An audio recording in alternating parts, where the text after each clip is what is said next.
2024 is around the corner, and are you thinking about starting a new career in tech? Here are 3 tips and 3 things I wish I knew before I started my career that I think is going to help you out as you begin your journey into transition in tech. The third tip especially is really critical and really important. Stay tuned.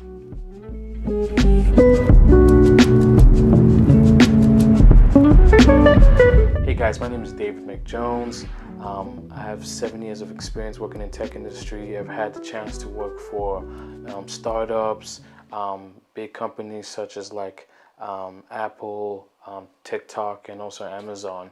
And my 7-year career, there's so many things I've been able to learn and grow in that I really just want to share with people who are contemplating starting a career in tech or thinking about joining a company in tech. So I really want to take away some of the myths, some of the misunderstandings, some of the questions that other people might have about starting a career in tech. The number one thing that I feel like I should have known before starting my career in tech was that you need to be open-minded and be ready that you're constantly going to be learning new things, like new systems, new tools, just even having new people around you all the time. But constantly learning is was kind of like the number one thing like you should know that it's going to happen once you transition into a career in tech. And if you're somebody who doesn't like learning new things, who doesn't like change, who doesn't like abruptness, then the tech career might not be a space for you, just because constantly the tools that you work with are changing. The competition is fierce, so every company is trying to level up against each other in some shape or form. So that's going to require you to level up in your role, basically. So you're going to be introduced to learning new systems, new tools from your managers, from your peers, and cross-functional teams.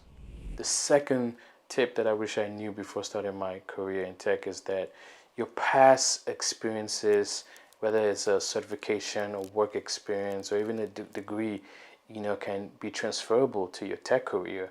Oftentimes I meet with individuals and people who are kind of intimidated that they don't have tech experience or technical experience, or hey, I have an accounting degree, or hey, I have a history degree or English degree. I just want to let you know, no matter what type of degree that you have, there is transferable skill sets that you can transfer to the type of role that you're looking for. You might have to match it up pretty well, but it's something that can be done.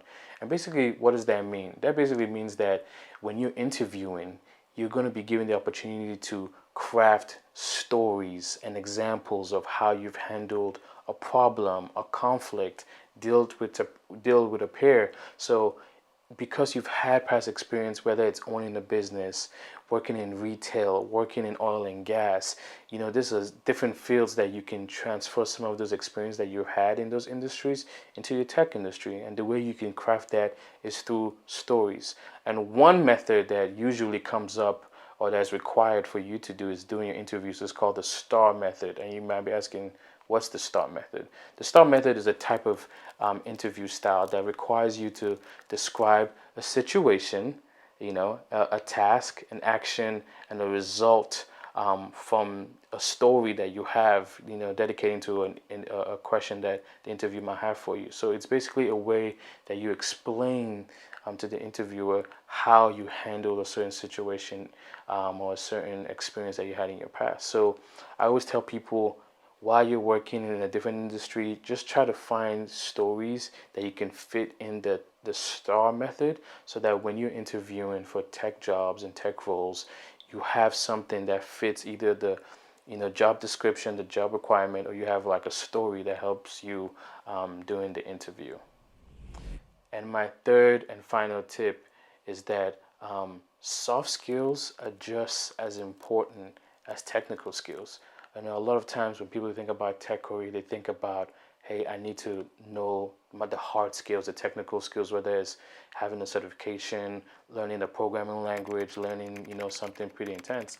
And for some roles, yes, that is a major requirement. Like, you need to have the hard skills, the technical skills, you need to know how to code or whatever.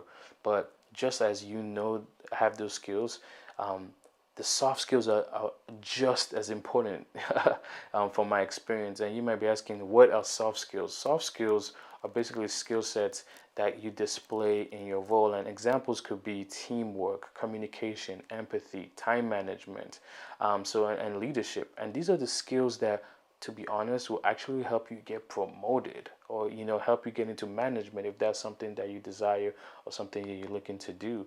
So do not ignore soft skills. I've seen so many people struggle in that area and not try to develop that area, or whether that's taking tasking in different projects that will require them to develop their soft skills, and they've missed out on opportunities. And for me in my career, because I focused on that, it really helped me leverage so many opportunities that I've had, and even getting interviews for different companies, because I was able to display my soft skills during the interview process, along with my hard skills, with my technical background and my technical skills. So don't ignore those things, and also find a way to speak about them and champion them when you're interviewing with different companies. So I hope those three things help. Definitely keep them in mind as you go on your job search and you think about transferring to tech.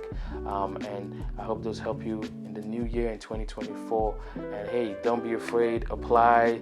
You can get in. All you gotta do is get your foot in the door, and there's a world of possibilities out there if you're looking to get into the tech industry. So I'll see you in the next video.